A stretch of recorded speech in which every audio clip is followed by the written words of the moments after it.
Can we just check the YouTube's on? Thumbs up. Right.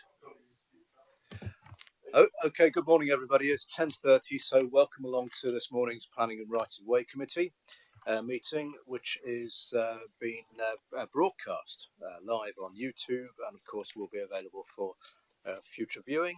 I'm Councillor Richard Butler, the chairman of the committee, and Councillor Jim Creamer is my vice chairman. And welcome to colleagues. So, item 1 on the agenda is any apologies for absence, please. Thank you, Chairman. I've got apologies from Councillor Sybil Fielding, who is substituted for by Councillor Errol Henry. I have apologies from Councillor Nigel Moxon, who is substituted for by Councillor Tracy Taylor. And I have apologies from Councillor Andy Meakin and Councillor Francis Purdue-Horan. Okay, with no substitutions.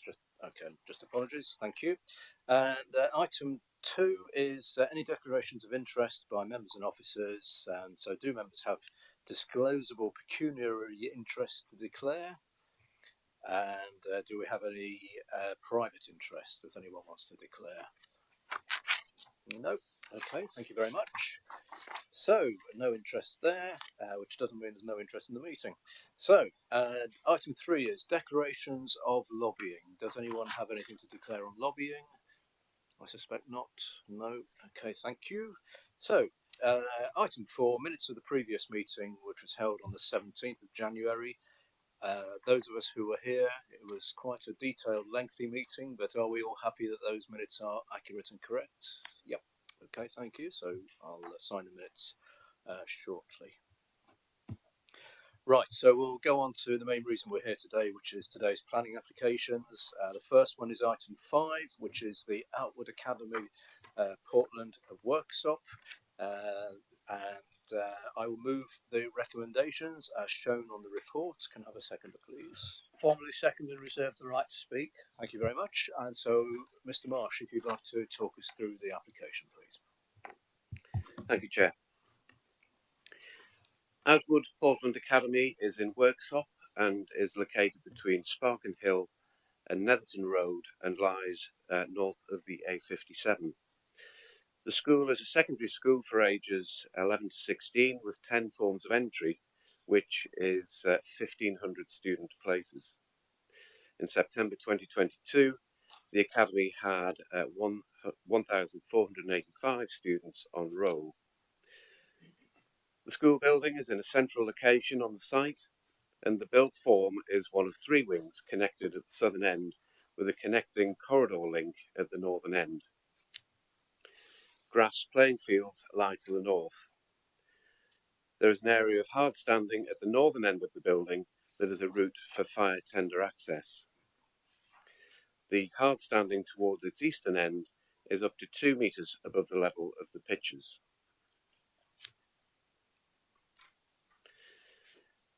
The principal vehicular access to the site is from Sparken Hill, providing staff and visitor parking for 195 cars, including space for 10 cars to drop off and pick up near the site entrance.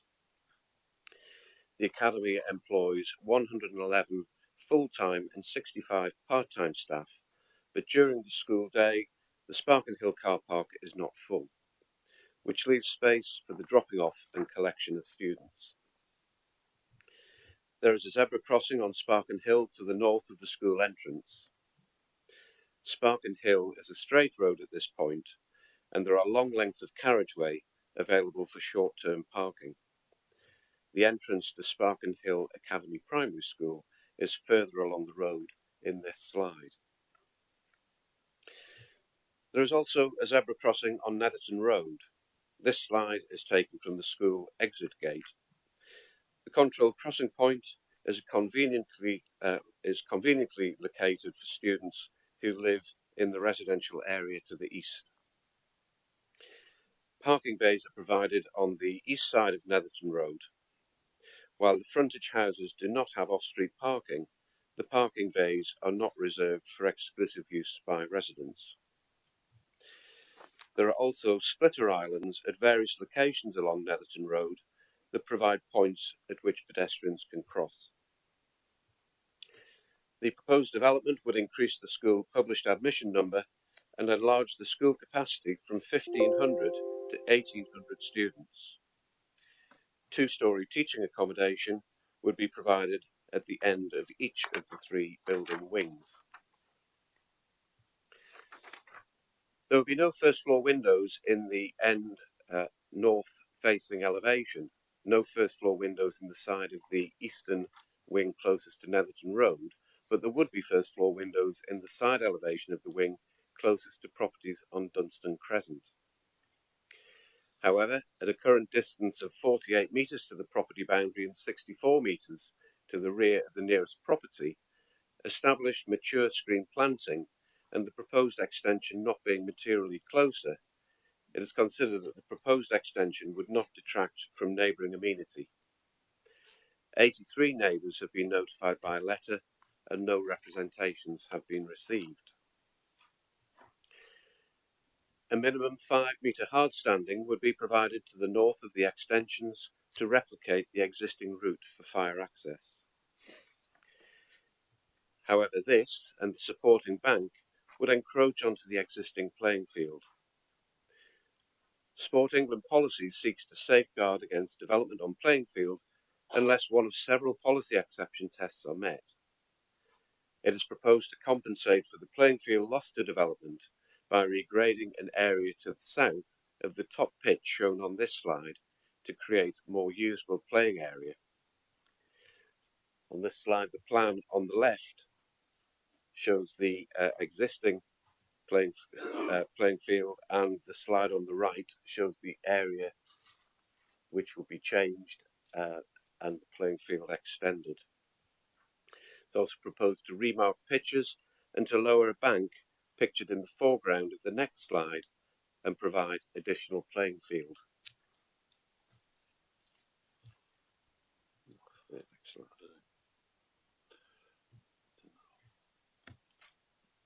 The next slide. In providing an enlarged school row, there is also the need to provide additional space in the school dining hall and to enlarge the kitchen. The proposed single-storey extensions would be of similar character and design to the existing building and are of an appropriate scale, design and impact.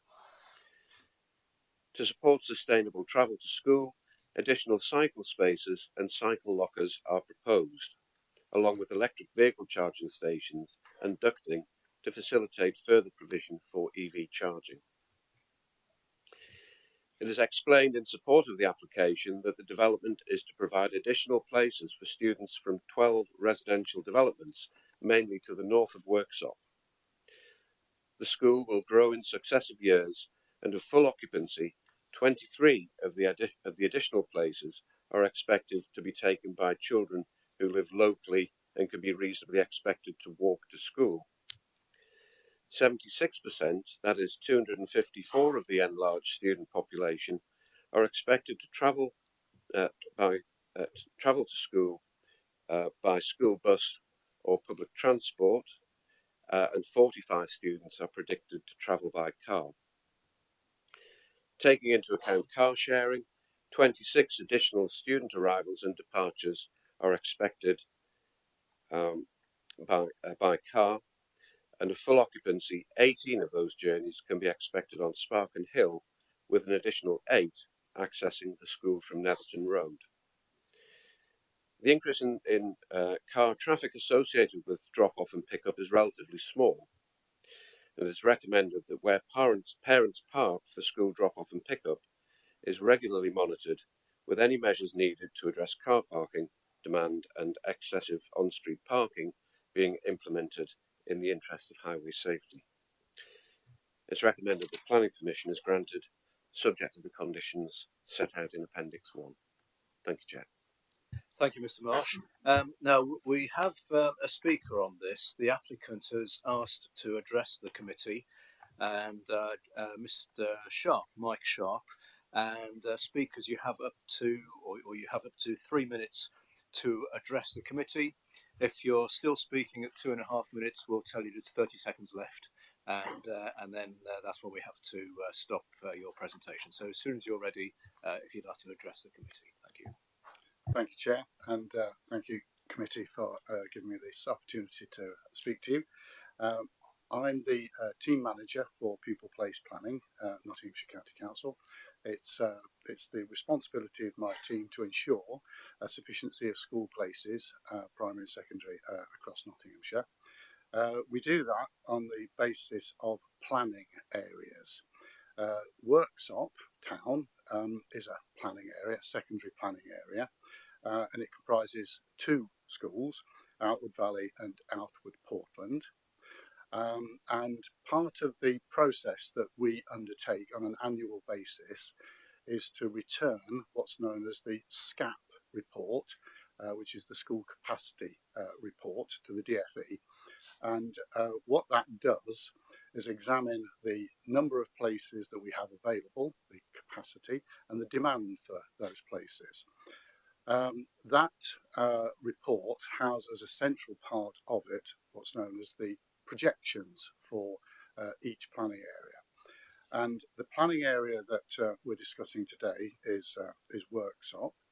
And the number of school places across the entire planning area is 3,429. So there are just under 3,500 places in that planning area. So that's for children aged between 11 to 18. In the period that we're in now, the planning area has a small insufficiency of school places. So as we sit here at the moment, there is an insufficiency of 44 places in the Worksop Town planning area. Now, due to demographic change, which is quite simply the increase in the population, which is relatively predictable, due to inward migration into the planning area, and quite importantly, due to housing growth in the planning area, that insufficiency of school places in this planning area is set to grow. 30 seconds, Joe. Thank you. If we get to the end of the planning period by 2031-32, the insufficiency of school places is set to rise. We have an under capacity of 446 school places, hence the demand or the request to extend the provision at Portland. Thank you. Thank you very much, Mr. Sharp. Now, before we get into debate, do any members require any clarification on the points just made by Mr. Sharp? No. Okay. And officers, anything to add or clarify? I suspect No. not. Right. So, thank you for that. I'll open the floor for debate now, and already I've got Councillor Owen. Did you indicate to speak? So, Councillor Owen first, please. Yeah, thank you, Chairman. To my mind, this is a no-brainer. We just need to pass it. Clearly, there's going to be a significant increase in the number of young people in the area, in the planning area, as we've been told, and therefore we need more school places. It's as simple as that. But the beauty of this is that now in Worksop, because of the work that the Outward Academy Trust have been doing over a number of years now, we're not only just creating school places by passing this planning application, we shall be creating school places at a good school, which will enable the lives of young people in the Worksop area to be transformed as they have been over recent times. Putting up a new building in itself doesn't do anything, although it's always nice to have a new building rather than one that's falling down. But what goes on inside that building is of critical importance, and Outward Grange have shown what can be done there. So expanding a good school is very much part of my philosophy, and I think the philosophy of the County Council. What I thought was particularly telling was that we've consulted, I think it was 83 people, 83 residences, and no comments back from any of them.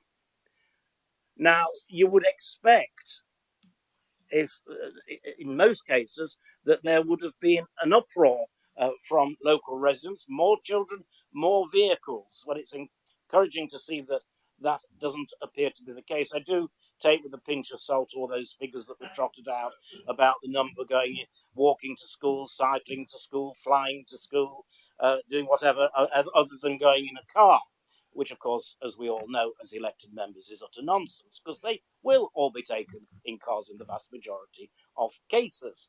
But it's clear that there's no existing problem, but I'm encouraged that there's going to be a review of any issues that might arise, and if necessary, we come back with appropriate traffic regulation orders. And I think that is important to protect the welfare and well-being of people that live around. But for goodness sake, let's get this on and get it moving and get those places created.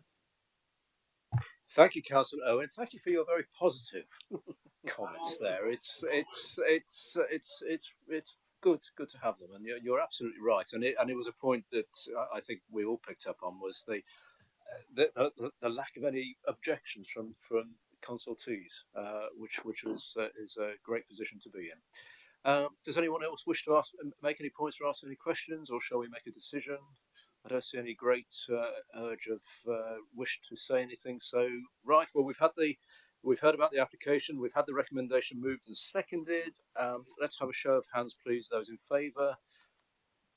That is unanimous. So thank you very much for that. And so we look forward to. Content stop sharing, so I don't know. Sorry, what was that? Yeah, on the computer, on the screen. So we just had a strange message on this screen that said something like "content stop sharing." I don't know what that means. Has the YouTube gone off, or seems to be? Probably all right. It's all right. It's fine. Well, it's all the people in Worksop tuned in and watching and looking at what a wonderful experience this is going to be for the young people and future generations. No, I think the technology is working. Not to mention the Swiss. Thank you for telling us about it, and we look forward to the extension coming along, and look forward to the job being completed. Right, yes, it's a great thing about the technology. You suddenly see a thing flash up on the screen, and you think, "Ooh, what does it mean?" Yeah. But we carry on. We carry on through it. So our next application today is item 6, and this is the planning application for the Mill Adventure Base in Sutton in Ashfield. I'll move the recommendations. If I can have a seconder, please. Formally second and reserve the right to speak. Thank you, Councillor Creamer, and Mr. Marsh again, please, if you'd talk us through this. Thank you. Thank you, Chair. This application is for the installation of a box roller shutter over a cafe window, and to enclose an oversailing roof over the cafe entrance at the Mill Adventure Base at Kingsmill Reservoir, Sutton in Ashfield, and the installation of photovoltaic panels on approximately half of the roof. The reservoir is used for leisure activities, and there is a circular path around the lake. The Mill Adventure Base offers outdoor, including water-based and climbing activities, to children in a controlled environment. It has a boathouse with a roller shutter that is visible from the lakeside path. The cafe has been subject to attempted break-ins, and it is proposed to install roller shutters to provide additional security. 2 large roller shutters would be installed to enclose the cafe entrance. The shutter box would be fixed to the underside of a steel joist, and the box would be screened by a cedar cladding fascia. A separate shutter with an externally mounted box would be installed over the smaller window to the left of the cafe entrance, and would draw down over the window only. The window is recessed beneath the oversailing canopy. The Mill Adventure Base building has PV panels covering approximately half of the roof, and the application proposes the installation of PV panels on most of the remaining roof area. The impact of the PV panels is considered not to harm the setting of designated heritage assets. Ashfield District Council has objected to the installation of the proposed shutters. The District Council has been notified of the attempted break-ins and incidents that have led to the submission of the application, but this does not alter the Council's view, suggesting that alternative security measures, which are less visually intrusive, should be sought. Although the shutters would be seen from the southern side of the lake and closer to by walkers on the lakeside path, the shutters would be viewed from distance behind fencing and across a drainage ditch. It is noted that there is already a roller shutter with a concealed shutter box installed on the adjacent entrance to the boathouse, and the proposed shutter design is considered to be acceptable and not out of character in the location. The recommendation is to grant planning permission subject to the conditions set out in Appendix 1. Thank you, Chair. Thank you very much, Mr. Marsh. We have no external speakers on this, and as you would have read in the report and heard, the objection is from Ashfield District Council. The local member, Councillor Deakin, has been informed of the application. Have we had any sort of response or comments from the local member? Do we know? No, Chair. Okay, thank you very much. Right, does anyone wish to ask any? Oh, right. Yes, Councillor. Yes, I'm opening it up for debate. So the first hand I saw was Councillor Henshaw, and then I saw Councillor Owen. Thanks, Chair. I'm in support of this application and would urge us all to go along with the recommendations that are outlined in the report. I mean, I know this adventure centre quite well, and in particular the cafeteria that I'm not sure whether now it's still run by people from one of the local day centres who have a learning disability, and it used to provide people from those centres with valuable experience in meeting people and doing catering, which was very good. So in relation to the shuttering, I think it's quite a good idea in relation to the points outlined in the report, because there have been a number of break-ins which causes major disruption. There have been a number of attempted break-ins which, if they were successful, would cause a lot of problems. So I hope that we support the recommendations and agree to the recommendation in the report. Thanks, Chair. Thank you very much, Councillor Henshaw. Councillor Owen, please. Yeah, thank you, Chairman. It seems to me never has so much fuss been made over a roller shutter. It really does beg a belief. And when I look at paragraph 13, the planning process should seek to raise and this very objection from Ashfield District Council. Well known for their planning decisions, I have to say. Roller shutters make an area less attractive and can create a feeling of hostility. Well, I've never known a roller shutter be hostile towards me. I don't know whether anybody else has felt that. And foster a perception of criminal activity. Well, you don't have to foster the perception. The criminal activity is there, as reported on paragraph 7, where we've had broken windows. And it can lead to less footfall. Well, you'll get less footfall if you've got broken windows and a trashed cafe, I would have thought. Internal security measures can also provide visibility into premises. So they're suggesting that you look through the broken windows at the criminal activity going on inside the building. External shutters can mask activity. Well, presumably we've got burglar alarms or what have you in there. If we haven't, that's perhaps something we should consider. But it seems to me that what Ashfield District Council are suggesting is that we should install the roller shutters inside the glass windows in order to prevent people from breaking the glass windows. Now, that to me doesn't make sense. It really is an utter nonsense, and it should not have been necessary to have come to this committee. But as it has, I'm more than happy to support the recommendation. Thank you, Councillor Owen. There's probably not a great deal I can come back on that, but other than the fact that it's a shame, isn't it, that you anywhere like this has to even think about putting security shutters up, whether they're external or internal. But we have the application in front of us, and we know that there is a body who is unhappy about it, and that's why we have to discuss these points. Councillor Adams, please. Thank you, Chairman. Yes, my points on this shouldn't come to any surprise, but it's around the solar installation aspect of it. I've noticed that it's going to some 76.5 kilowatts of power is going to be provided to the site, which is great when the sun's shining and generates that level of electricity at key times throughout the day when it's at its peak. But when there are periods of time when the sun isn't at its peak and the generation is at its peak because the sun has changed its location in the sky, we're missing out on an opportunity to store that energy. And I'm a bit perplexed as to why there's no battery capacity being installed on site. It's useful that 76 kilowatt of capacity is going in because that will enable some 11 cars to be charged simultaneously based on the fact that most cars with their own chargers use a 7 kilowatt cable. But even so, this seems like a hugely missed opportunity to store that energy that's created by the sun and utilize it when the sun goes down.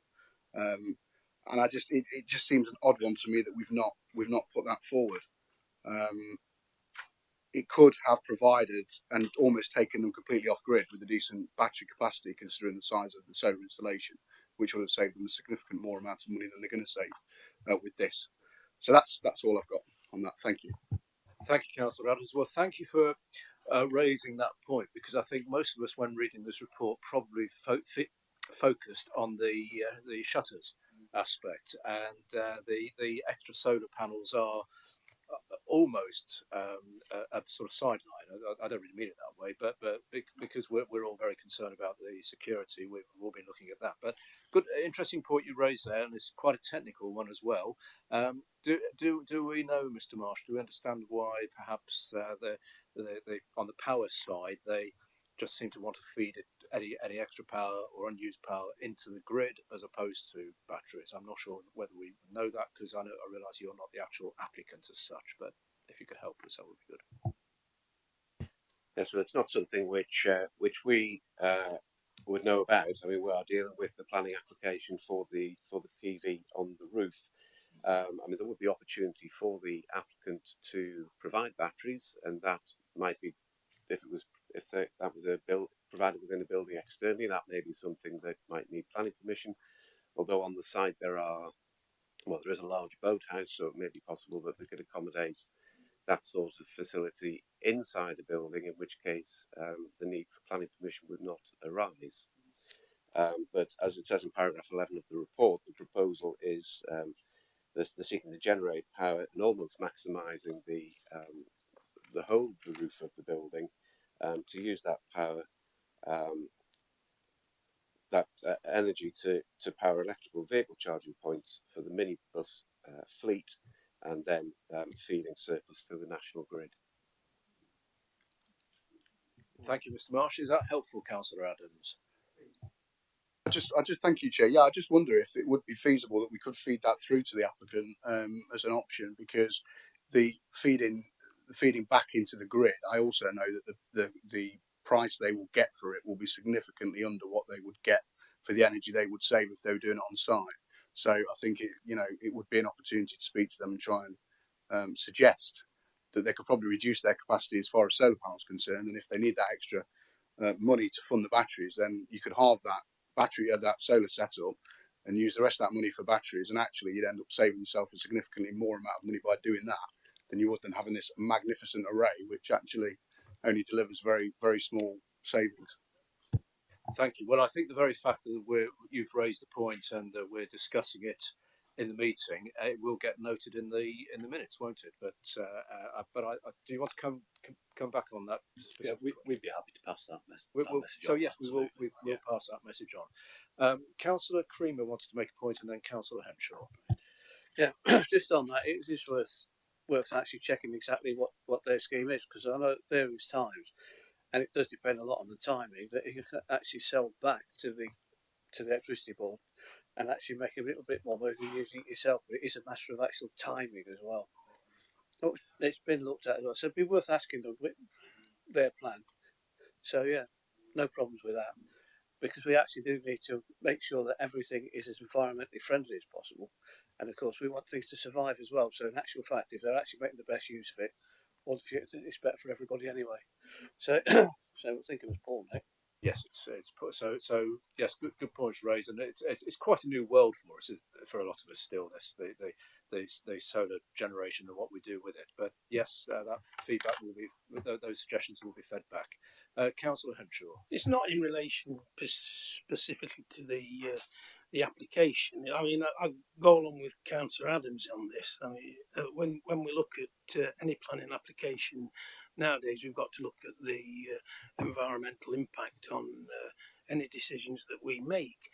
But as a lay person, I'm not 100% sure on the difference between photovoltaic electric charging and putting it into batteries, whether it's AC, DC, whether or not there's room on the site for the applicant to actually put batteries in to be charged up. So I'd really like the committee to have some sort of information gathering exercise, or some training, or somebody coming to talk to us in relation to these sorts of new technologies, because obviously then we'd have more of an insight into how things actually work. Thank you, Councillor Henshaw. That's a good idea, because I think I'd agree. I think we all have quite a lot to learn, and what the various opportunities can be in the future as we look at future applications like this. So whether it could be something that's open not just to members of this committee, but perhaps members as a whole. And indeed, Councillor Adams, you are our the council's what's your title? To champion. Environmental ambassador. So we could put it down to you and your colleagues to perhaps liaise with planners, but also maybe, I'm just thinking off the top of my head here, to offer some sort of awareness training for anyone who's interested, separate from the planning committee. But that's something we can look at, I think, isn't it? So, because we are moving into unknown worlds, new worlds, and we and whoever will be making decisions all around those in the future. So yes, thank you very much for that, and we will follow that through. Right, any other questions or comments? Sorry, Councillor Williamson. Yeah. Thank you, Chair. It's a couple of points really, just seeking some clarification really. Obviously under the consultation around Ashfield District Council, it stated that the evidence provided at paragraph 7, which is the evidence of the break-ins, was provided subsequently. And he's saying that when that was put to ADC, they didn't want to change any of their objection, or were they not given the chance to? That'd be my first question. Could you help with that, please? We didn't have the details of the incidents at the time when the initial consultation went out. In response to the consultation response from Ashfield District Council, we did then have that information from the applicant, which we've then sent back to Ashfield, and they've responded to say that they don't want to change their original objection. Right, okay. That's speaking as the only member from Ashfield, I would say that is slightly disappointing. And I would love to know who it was in the planning department actually that did send the responses back. The other element of this, when it's a long time since I was really of any position of power at Ashfield District Council, but many moons ago when I was in the cabinet, there was a lot of discussion at the time about taking forward, I can't remember what we called it, it was like a standardised shop frontage element that came through planning, which actually dealt with roller shutters and everything else like that. I'm just trying to figure out what the possible object was. There any mention of that in any of the response from ADC, or is paragraphs 12 and 13 all that was sent back? Would we have that sort of information to hand, do you think, or?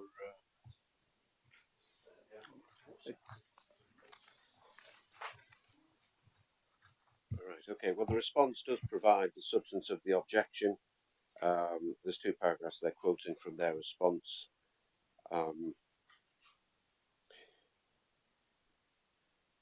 It was something which we considered was whether or not the Ashfield objection was being based on what the sort of roller shutter design that they would expect on a high street. But it's about, when we looked at this, it's more about context. So we're looking at a building which already has a roller shutter with no visibility through that. I mean, on the high street, quite often you'll have roller shutters which pull down, which have grids in them, so that you can see something in the shop displays behind them. But given that this site is fenced off when it's not in use, you wouldn't have the public passing close to it. So it's about context, which is why we feel that it's not appropriate to go down the route of a perforated shutter, say, which in a high street I could see there would be good planning reason for requiring that sort of shutter design. If I may, like I know that, and that's what I'm trying to tease out almost. If that's what the objection was based on. I mean, I know, unsurprisingly, being from the area, I know the adventure base in the area quite well, and it's a brilliant little place, and there's a lot of money actually from the Town Street Fund and everything going in there in future. So, I'm struggling to judge. I'm certainly would struggle to go against my own district, and suspect that there probably is a reason for this, but I'm struggling to see the reason with the response here. So that's all. Well, it's obviously it's entirely up to you, but we're here as a county planning authority, and we have the application in front of us. I think you picked, as been picked up here, I mean, no shutters, whatever they are particularly attractive, but they're there to do a job, and also these will be used when the place is closed. So there won't be, or there shouldn't be, any people around, and the only people who are likely to be there when they're down are the people who might be up to no good anyway and thinking they're going to break in. So I think there's a danger of perhaps getting a little bit too detailed about the design of the shutters. But although I understand what you're saying with that, but at the end of the day, decision is yours as how we go on this. Councillor Camilleri.